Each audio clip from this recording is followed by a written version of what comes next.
There, y'all, Professor. Today I'm here with my roommate. Could you introduce yourself to the audience real quick, my man? My name is Michael Gildersleeve, and I'm majoring in sports management. Now, what made you decide to go into sports management for your major? What was kind of the thought process behind all that? Yeah, so I actually really wanted to do things with computer networking and stuff like that, and stuff with computers. And when I was in high school, I took this class called A plus PC hardware, and in that class, it covered like PC hardware, PC software, and PC networking. Once I got to PC networking, that's when I realized, like, I don't think computers is for me. So I'm not really a big computer person. Right. And then the only really other thing I like is sports, and I want to manage a team one day. Oh, okay. So I was like, you know what, I'm going to do sports management. You got a specific team in mind that you want to manage? Like a super dream goal of yours? One day I hope I can be the manager of the Boston Celtics. Ooh, okay. Or the owner or something. I gotcha. So, where did you live before coming over here to USD? Did you live in a city, small town? So I lived in DC with my mom. Okay. It was a very, very poor kind of atmosphere where I was at. Wasn't the safest neighborhood, but eventually I kept failing middle school. Then my mom kicked me out and made me live with my dad in Nebraska.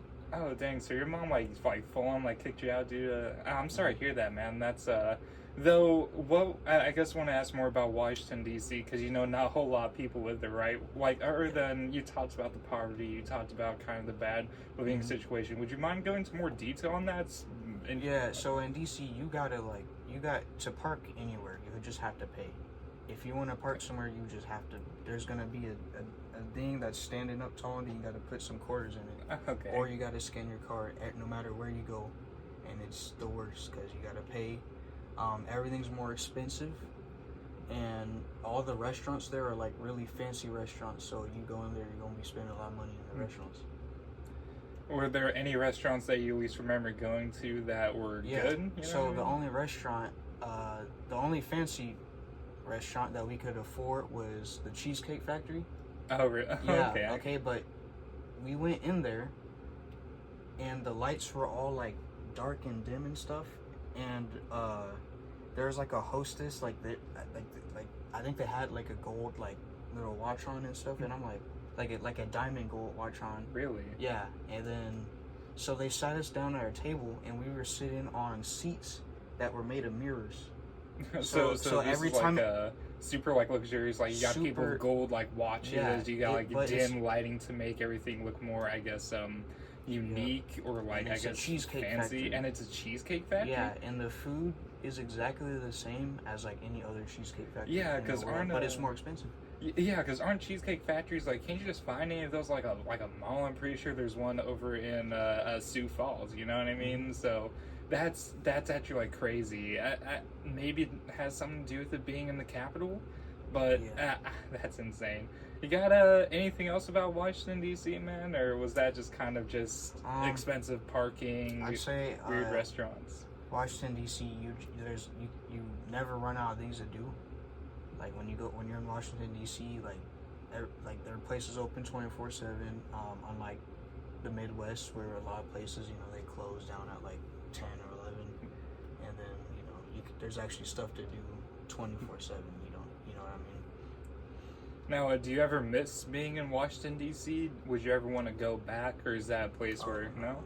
Not there, because my neighbors, they had these two big pit bull dogs named Hulk and Thor, and they almost killed the dog that my mom has now. The new dog that my mom got, they almost killed that dog. Oh man! Yeah, they put a hole right here on the dog. Ooh, I'm really sorry to hear that. Yeah. And those are just your neighbor's dogs. That what did they break into your yard or something? Yeah, they hop the fence sometimes, and and they will hurt people if they do get across that fence. And every morning when I went to school, I'd see them two big dogs, and they'd bark at me, and then I just walk away. Because I remember one time I stood next to that fence, they were about to hop it. I dipped, I ran. You would think that they would put those dogs on leashes even in their backyard, seeing as they can easily hop over fences. That's bizarre to think. No, the owner hasn't caught a lawsuit yet, so they probably don't really care. care until they catch a lawsuit. Now, you said you moved like from Washington D.C. when your mom like kicked you out. Did you like have to go somewhere else afterwards? I had to go to Omaha, Nebraska with my dad. And then things improved, a lot since then. I got into a better high school. I got better. I started getting better grades. This is all due to my dad being a very strict person and really strict about my grades and about what I'm doing. And yeah, that helped me out a lot. And I was able to apply. He helped me apply for this college here, which I think is the best college for me because this college has the sports management class that I want.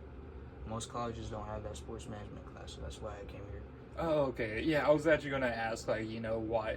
Either I asked already, but, like, why you went to USD. Okay, that, like, clears that up, you know what I mean? Just knowing that for you, having the sports management that you really want to go into, USD here, that's very nice.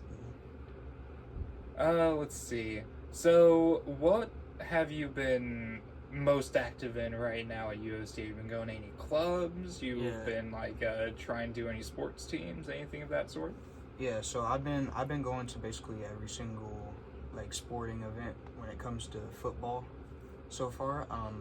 Once basketball season starts, I'll try to start going to every single one of those as well. Oh, okay. I also applied to be the mascot here, and they said I'm gonna probably start around basketball season to start being the mascot.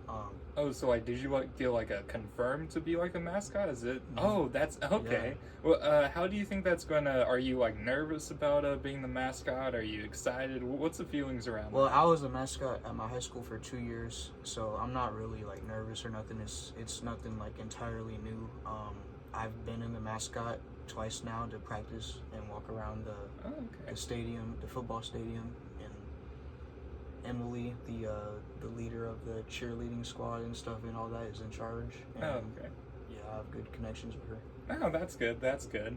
So, do you think you're going to be the mascot from here on out for your entire 4 years? Is that what you're planning on doing with that? Yeah, that's the plan.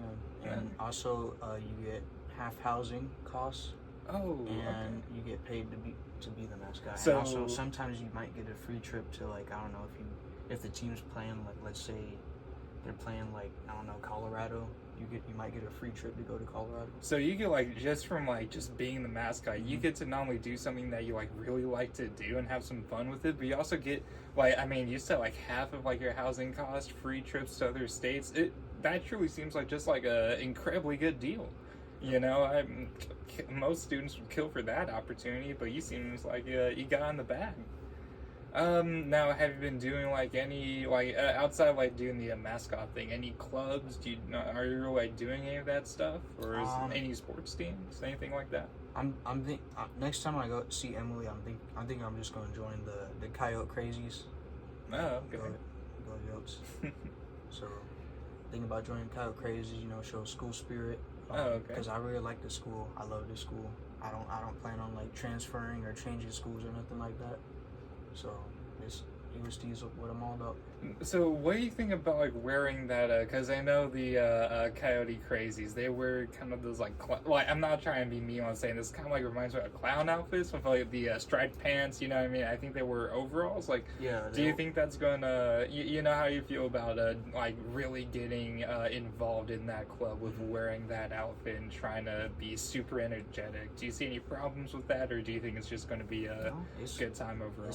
It's a good way to make friends. And every school they wear that. Every school wears that overall. Oh, really? Yeah, you pull up to any school, any college, there's gonna be people wearing. So that's kind of other schools have their own it's a trend. Kind of crazy. It's a trend. Okay. No, I actually didn't know that. I thought that was kind of a USD thing, but I don't know. I don't really look into colleges that much, UNL has the same exact colors. So when you go to UNL, they have the white and red. It's the same exact. Oh, seriously? Same exact thing. Oh, okay, yeah. I gotcha. Now, let's see. What do you hope to do?